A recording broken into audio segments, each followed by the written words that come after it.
ನಮಸ್ತೆ ಎಲ್ಲರಿಗೂ. ಯಾರಿಗೆಲ್ಲ ಬ್ಲಡ್ ಕೊಲೆಸ್ಟ್ರಾಲ್ ಇದೆ ಮತ್ತು ಇಂಡೈಜೆಷನ್ ಇದೆ, ಕಾನ್ಸ್ಟಿಪೇಷನ್ ಪ್ರಾಬ್ಲಮ್ ಇದೆ, ಸೊ ಇದರಿಂದ ಯಾರೆಲ್ಲ ಇವತ್ತು ನಮಗೆ BP ಟ್ಯಾಬ್ಲೆಟ್ನ ತೊಗೋತಾ ಇದ್ದೀರಾ, ಸೊ ಅವ್ರಿಗೆ ಅಂತಲೇ ಈ ವಿಡಿಯೋನ ಸ್ಕಿಪ್ ಮಾಡಿದೆ ನೋಡಿ. ಸೊ ಒಂದೇನಪ್ಪ ಅಂದರೆ ಈ ಒಂದು ನಾನು ಪರಿಚಯ ಮಾಡುವಂಥದ್ದು ನಿಮಗೆ ಗಾರ್ಲಿಕ್ ಪ್ಲಸ್ ಅಂತ.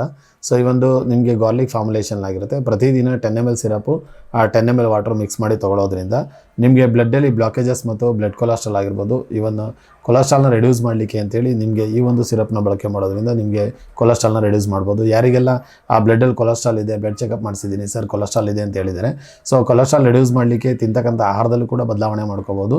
ಸೊ ನಿಮ್ಗೆ ಏನಾದರೂ ಫಾಸ್ಟ್ ರಿಸಲ್ಟು, ನಮಗೆ ಬೇಗ ಮಾಹಿತಿ ಬೇಕು ಮತ್ತು ಅದ್ರ ಜೊತೆಗೆ ನಮಗೆ ಒಳ್ಳೆಯ ಉತ್ಪನ್ನ ಬೇಕು ಅನ್ನುವಂಥವ್ರು ನಮ್ಮ ಆಯುರ್ವೇದ ವೆಲ್ನೆಸ್ಸಲ್ಲಿ ಸಿಗ್ತಕ್ಕಂಥ ಈ ಒಂದು ಗಾರ್ಲಿಕ್ ಪ್ಲಸ್ನ ನೀವು ಬಳಕೆ ಮಾಡೋದ್ರಿಂದ ಪ್ರತಿದಿನ ಬಳಕೆ ಮಾಡ್ತಾ ಬಂದರೆ ವಿತಿನ್ 2 ಮಂತ್ಸಲ್ಲಿ ನೀವು ಕೊಲೆಸ್ಟ್ರಾಲ್ನ ಬೇಕಾದ್ರೆ ಚೆಕ್ ಮಾಡ್ಬೋದು.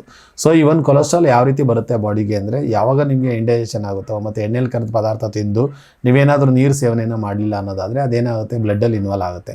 ಪ್ರತಿ ಸಾರಿ ಜಠರಾಗ್ನಿ ಉತ್ಪತ್ತಿ ಆದಾಗ ನಮ್ಮ ದೇಹದಲ್ಲಿ ಉಳ್ಕೊಂಡಿರುವಂಥ ಡೈಜೆಷನ್ ಆಗದೆ ಉಳಿದಿರುವಂಥ ಉತ್ಪನ್ನ ಬ್ಲಡ್ಡಲ್ಲಿ ಇನ್ವಾಲ್ವ್ ಆಗ್ತಾ ಹೋಗುತ್ತೆ. ಸೊ ಆ ಬ್ಲಡ್ಡಲ್ಲಿ ಇನ್ವಾಲ್ವ್ ಆಗದಂಥದ್ದು ಬ್ಲಡ್ಡಲ್ಲೇ ಉಳ್ಕೊಳ್ಳುತ್ತೆ. ಯಾಕೆಂದರೆ ದೇಹದಲ್ಲಿ ನೀರಿನಂಶ ಕಡಿಮೆ ಆದರೆ ಮಾತ್ರ ಕೊಲೆಸ್ಟ್ರಾಲ್ ಇನ್ಬಿಲ್ಟ್ ಆಗ್ತಕ್ಕಂಥದ್ದು.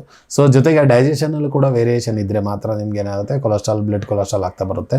ಸೊ ಅದರಿಂದ ನಿಮಗೆ ಇಂಡೈಜೆಷನ್ನ ನೀವು ನಿವಾರಣೆ ಮಾಡ್ಕೋಬೇಕು. ಮತ್ತು ಅದ್ರ ಜೊತೆಗೆ ಗ್ಯಾಸ್ಟ್ರಿಕ್ ಪ್ರಾಬ್ಲಮ್ ಕೂಡ ಇರುತ್ತೆ, ಈವನ್ ಬ್ಲೋಟಿಂಗ್ ಇರುತ್ತೆ, ಕೆಳವಟ್ಟೆ ದಪ್ಪ ಇರ್ತಕ್ಕಂಥದ್ದು, ಬಾಡಿ ಮಜಲ್ಸ್ ಜಾಸ್ತಿ ಇರ್ತಕ್ಕಂಥದ್ದು. ಸೊ ಇದೆಲ್ಲದರಿಂದ ನೀವೇನಾದ್ರು ಹೊರಗಡೆ ಬರಬೇಕು ಅಂದರೆ ಇದ್ರ ಜೊತೆಗೆ ADP ಚೂರ್ಣನ ಬಳಕೆ ಮಾಡಬೇಕಾಗುತ್ತೆ. ಸೊ ಇವೆರಡನ್ನೂ ಕಾಂಬಿನೇಷನಲ್ಲಿ ಬಂತು ಅಂದರೆ ನಿಮಗೆ ಲಿವರ್ ಆ್ಯಕ್ಟಿವಿಟಿ ಇಂಪ್ರೂವ್ಮೆಂಟ್ ಆಗೋದಲ್ಲದೆ ಈವನ್ ಫ್ಯಾಟ್ ಲಾಸ್ ಕೂಡ ಆಗುತ್ತೆ. ಜೊತೆಗೆ healthy fat loss, weight loss ಆಗಲ್ಲ, ಹೆಲ್ದಿ ಫ್ಯಾಟ್ ಲಾಸ್ ಆಗುತ್ತೆ. ಜೊತೆಗೆ ನೀವು ಬ್ಲಡ್ ಕೊಲೆಸ್ಟ್ರಾಲ್ನಿಂದ ಹೊರಗಡೆ ಬರ್ಬೋದು. ಸೊ ಎರಡನ್ನೂ ಕೂಡ ಬಳಕೆ ಮಾಡೋದ್ರಿಂದ ಶಾಶ್ವತವಾಗಿ ನೀವು ಬ್ಲಡ್ ಕೊಲೆಸ್ಟ್ರಾಲ್ನ ಮತ್ತು BP ಅನ್ನುವಂಥ ಸಮಸ್ಯೆಯಿಂದನೂ ಕೂಡ ಹೊರಗಡೆ ಬರಲಿಕ್ಕೆ ತುಂಬ ಉಪಯುಕ್ತ ಆಗುತ್ತೆ. ಹೆಚ್ಚಿನ ಮಾಹಿತಿಗಾಗಿ ಒಮ್ಮೆ ಭೇಟಿ ಕೊಡಿ Ayurveda wellness, Hosakerehalli cross, outer ring road, BSK 3ನೇ ಅಂತ ಬನಶಂಕರಿ, 3ನೇ ಅಂತ ಬೆಂಗಳೂರು, ನಿಯರ್ KTM ಶೋರೂಮ್.